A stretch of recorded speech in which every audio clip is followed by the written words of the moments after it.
I pull away in a Mondeo estate, yeah, Taylor pulls away in a Bentley. Why wasn't I told? Why wasn't I told? No one in the history of darts has lost more semi-finals in the World Championships without winning one. What a record. You're getting off on this, aren't you?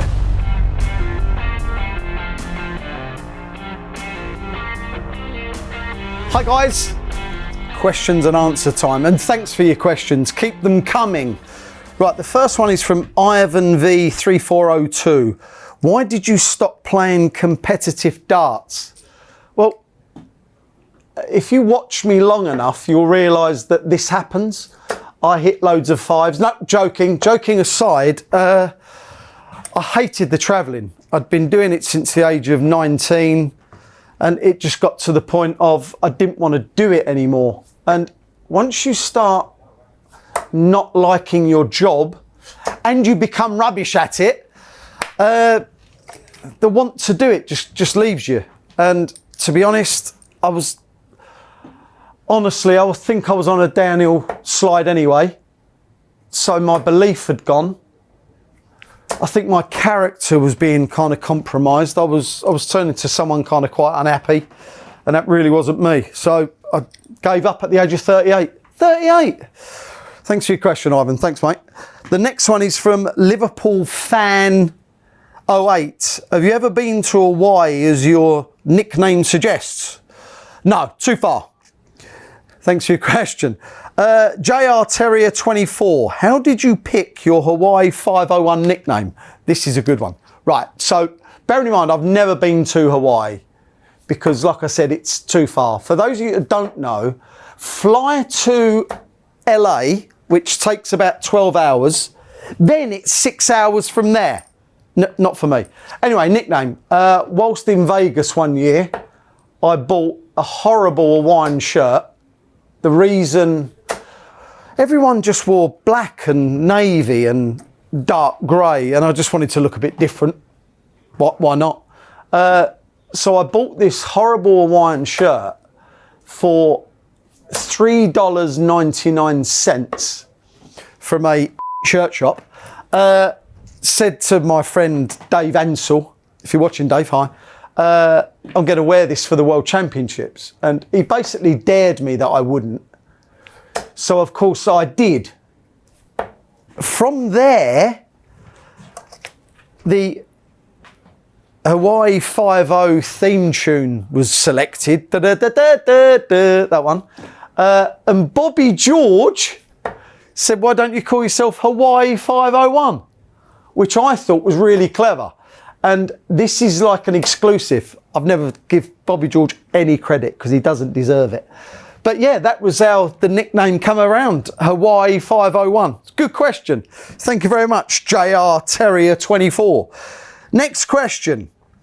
Alistair Gilchrist 8203. How did you stop hitting fives? Well, that's not...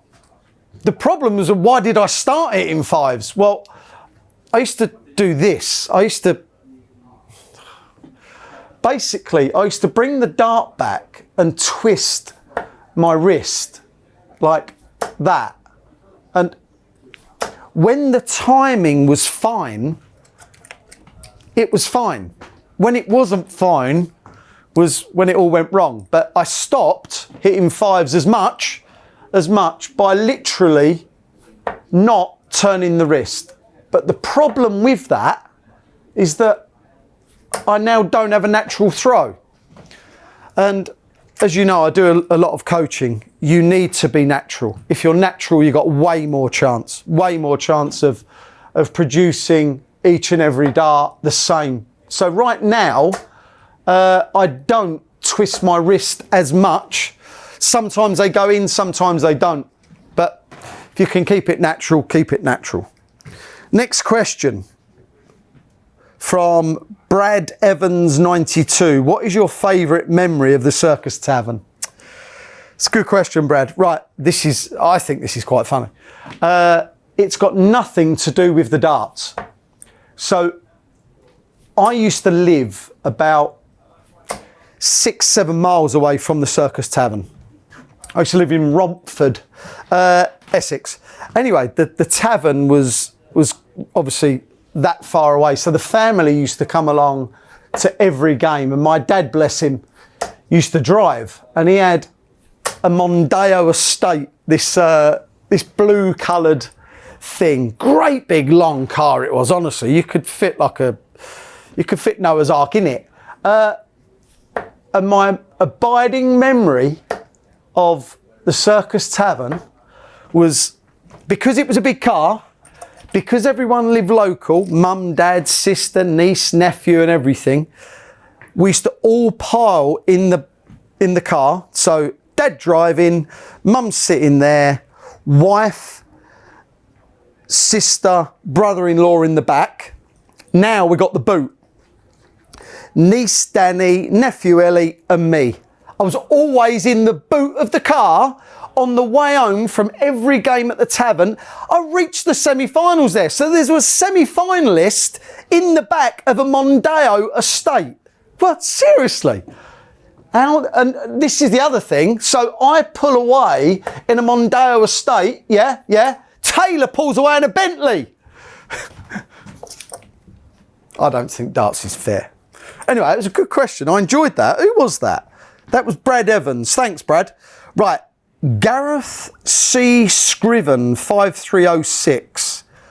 What current player has the best walk-on? What current... Right. I like the fact that Luke Humphries has now got one that's not rubbish.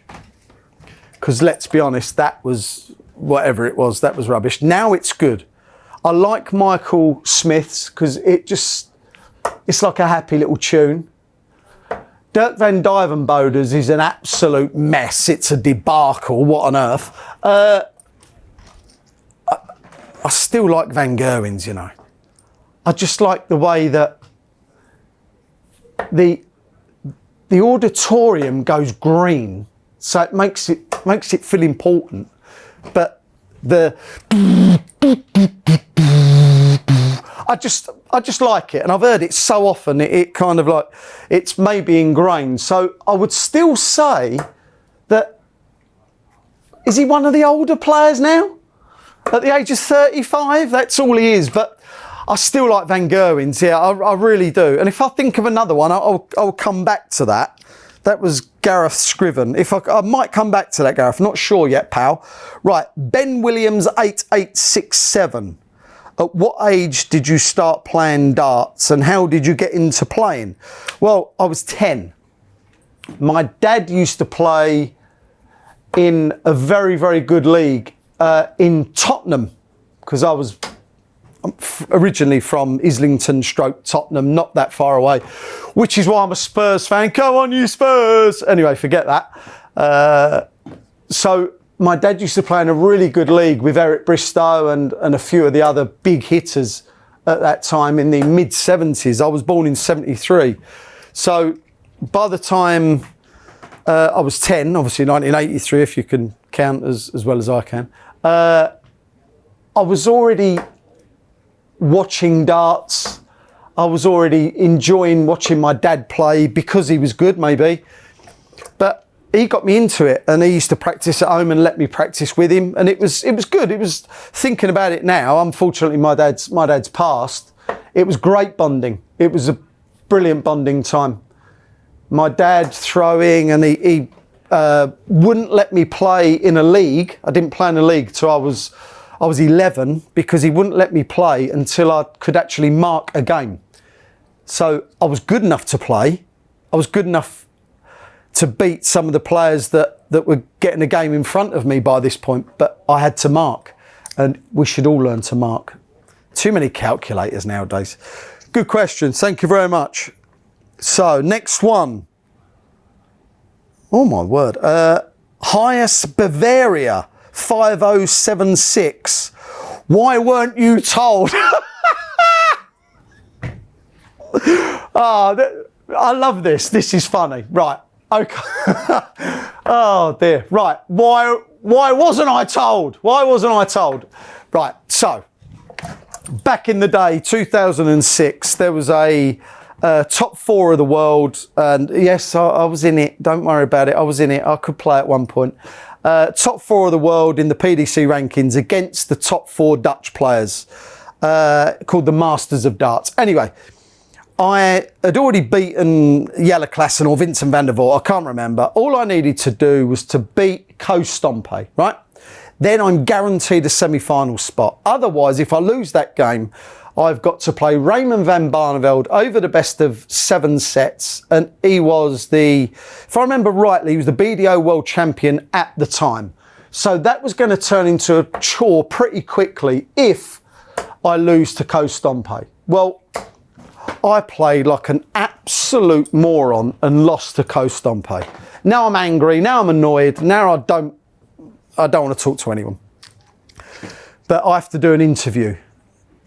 And this is where this "why wasn't you told" come from. Right, so I'm climbing up this 15-foot scaffold stanchion, climbing up there. It doesn't feel like a proper interview at all. It feels awful, by the way. I sit down with that. Someone from sound sticks their hand up the back of my shirt. And by this time I'm a bit sweaty and awful. Starts to muck around with something in my ear, something down here. It was just an absolute mess. With that, Wilfried René starts asking me questions. And it's like, Wayne, what happened? Oh, I don't know, do I? It come out properly though. I go on to say all kinds of swear words. And I said, these are the questions you should be asking when we're live. And this isn't me being awful towards all Dutch people, but he responded with something like, "We are live. Now, look, there you are on the monitor." I sound German. "There you are on the monitor, look." What? Anyway, so I then realised after saying the F word about 10 times that we were actually live. Any normal human being would have said, "Oh, I'm so sorry about that. Can we start again?" I responded with, "Why wasn't I told? Why wasn't I told?" That's apparently the way I said it. And to this day, every single day, I get sent it on Twitter. I guarantee when I leave here, I've been sent it. I guarantee it. So it's become a thing. Why wasn't I told? And I actually had a greyhound that was very good, by the way, called "Why Wasn't I Told?" Now you've been told. Good question. Hell of a good question, that. Yeah. Wilfried René, if you're watching, Wilfried, apparently he's gone on to massive things within football. Who saw that coming? Right, okay. Right, okay. So we are Noah FM. What motivated you to keep going after so many close calls in the world? Yeah, fair point. Basically, I lost in so many World Championship semi-finals. What motivated me to keep going? Who's that? Noah FM. You're getting off on this, aren't you? No, I'm kidding. Well, do you know what? What kept me going was that I thought I'd win one. I absolutely thought that after the first World Championship semi-final loss, yeah, I'm good enough to win this. Second, I'm good enough. Third, fourth. It wasn't until I got to the fifth. No one in the history of darts has lost more semi-finals in the World Championships without winning one. What a record. The reason I kept going is just that I thought it'll happen. Surely it'll happen.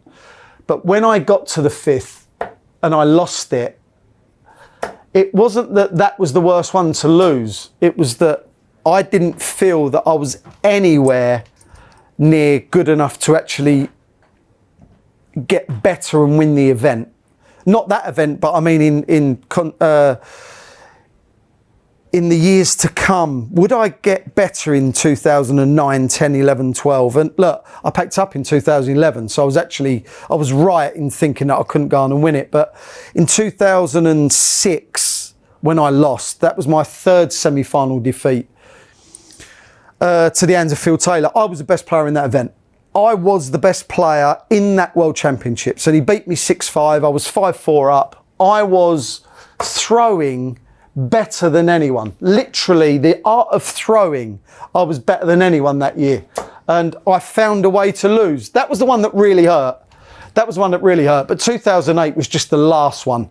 But I kept going because I thought I would have got there at one point. It's actually a really good question. Noah FM, thank you, pal. Right, Hector MCV. How did you prepare for a game against somebody as good as Phil Taylor? No differently. You used to go for a nervous No, I'm kidding. I used to, look, preparation was always the same. I'd get there 4 hours early.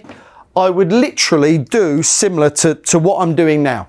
I would throw with no structure at all. I would literally just throw at the board. All I'm doing is loosening the arm.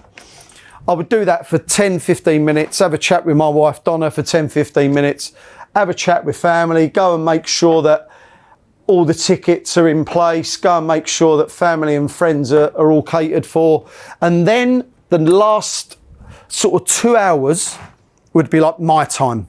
That would be where you would now start to, and this, like I said, this is not just about playing Phil Taylor, this is about playing anyone. And then it would kind of start where now I'm looking to actually have some rhythm. Now I'm looking to throw properly. Now I'm thinking of the game. Now I'm thinking, right, okay, let's get this right. So you start to watch what you're eating, watch what you're drinking, just making sure that you are ready to play that game. And like I said, doesn't matter if it was against Phil Taylor or whoever. It was always the same. Preparation is absolute key. Fail to prepare and prepare to fail and all that. Thank you, Hector MCV. Right, last question for this week, because we want you to just keep sending them in. Send in these questions. They're very good, by the way. Right, Bantam Nil 12, I think that's right. What is your favourite pastime away from the oche? Well, if you follow me on kind of social media, you know that I'm married to a beautiful wife, Donna, who takes up a lot of my time because we like spending time together. We have 2 dogs, Sherlock and Watson. Chocolate Lab being Sherlock and a Labradoodle. We go out, we take them wherever we can. But they're not my love. Golf is. Joking if my wife watches. Should not have said that on camera. Love golf. Absolutely love golf. I think the similarities between darts and golf are maybe why I love it. It's technical, you're on your own, you can play it on your own, you can go for a practice, you can just enjoy the fresh air.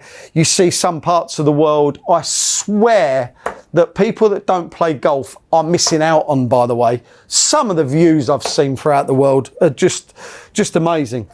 But it's that challenge, and I think even though I've give these up for want of a better word, professionally, I can still compete with myself on the golf course, and I love that. And for me, that's just getting away from it. So that was all the questions for Club 501 for this time. But you must keep sending them in, because eventually we'll get through them all. Eventually, no one will be left out. So I hope you've enjoyed that, guys. And don't forget, subscribe. Just keep leaving your questions. Thank you.